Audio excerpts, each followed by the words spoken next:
오늘 말씀은 사도행전 14장 1절에서 7절 말씀입니다. 전도사님이 읽어주도록 하겠습니다. 이에 이고니온에서 두 사도가 함께 유대인의 회당에 들어가 말하니 유대와 헬라의 허다한 무리가 믿더라.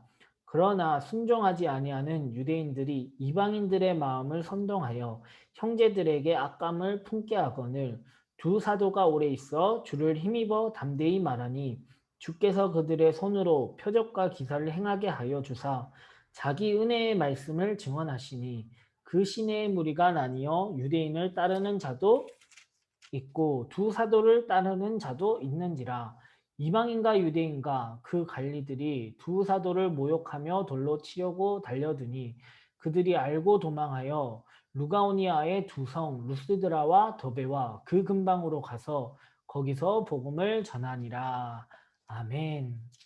오늘 말씀을 보면 또 두 가지 반응이 나오죠. 하나님의 말씀을 전할 때 복음을 전하고 있는데 이들이 유대인들이 또 이 말씀을 거부하고 핍박하는 모습, 이방인들을 선동해서 악감을 품게 한다라는 말을 하고 있죠. 그리고 반면에 정말 하나님의 은혜로 하나님께서 표적과 기사를 행하게 하셔서 사람들이 그것을 보고 하나님의 말씀을 믿는 그런 모습들을 보게 됩니다. 전도를 할 때 이 두 가지의 모습은 꼭 있습니다. 전사님도 전도를 하면서 항상 두 가지 반응이 있었는데 이 하나님의 말씀을 받는 사람이 있고 또 뭔 헛소리야 하면서 거부하는 사람, 나 불교야 라고 저리 꺼져 하면서 가는 사람, 또 전사님은 전도하다가 욕도 먹어봤어요.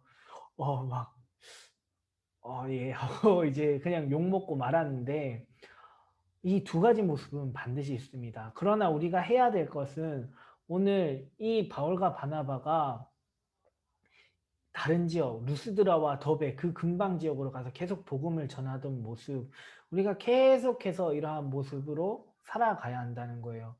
우리가 복음 전하는 것, 하나님의 뜻을 행하는 것이고 하나님 뜻 행하니까 좋은 일만 있겠지, 좋게만 되겠지라고 생각한다면 그것은 큰 오산이라는 거.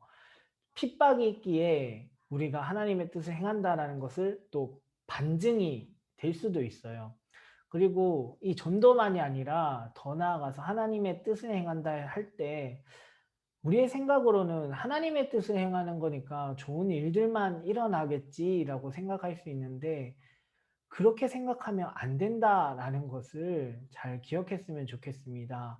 이 사도행전 전체가 하나님의 말씀 계속 전도하는 모습, 또 성경을 보면 하나님의 뜻을 행하는 모습들을 보게 되는데 그 모습들을 항상 보면 이 두 모습은 항상 존재해 왔어요. 항상 한 가지의 모습만 있는 것이 아니라 좋은 일만 있는 것이 아니라 항상 정말 하나님의 뜻을 행해서 열매 맺는 모습도 있지만 그것을 방해하고 정말 막는 그런 모습도 항상 있어 왔다라는 것을 우리가 기억하고 우리가 복음을 전할 때 하나님의 뜻을 행하며 살아갈 때 좋은 일만 일어난다고 생각하지도 말고 핍박이 있는다고 해서 포기할 이유도 없습니다. 정말 하나님께서 계속해서 열매 맺어 가는 것이 분명히 있기 때문에 우리가 이 두 균형을 분명하게 기억하면서 우리가 정말 날마다 하나님만을 사모하며 살아갈 수 있기를 기도합니다. 기도하겠습니다.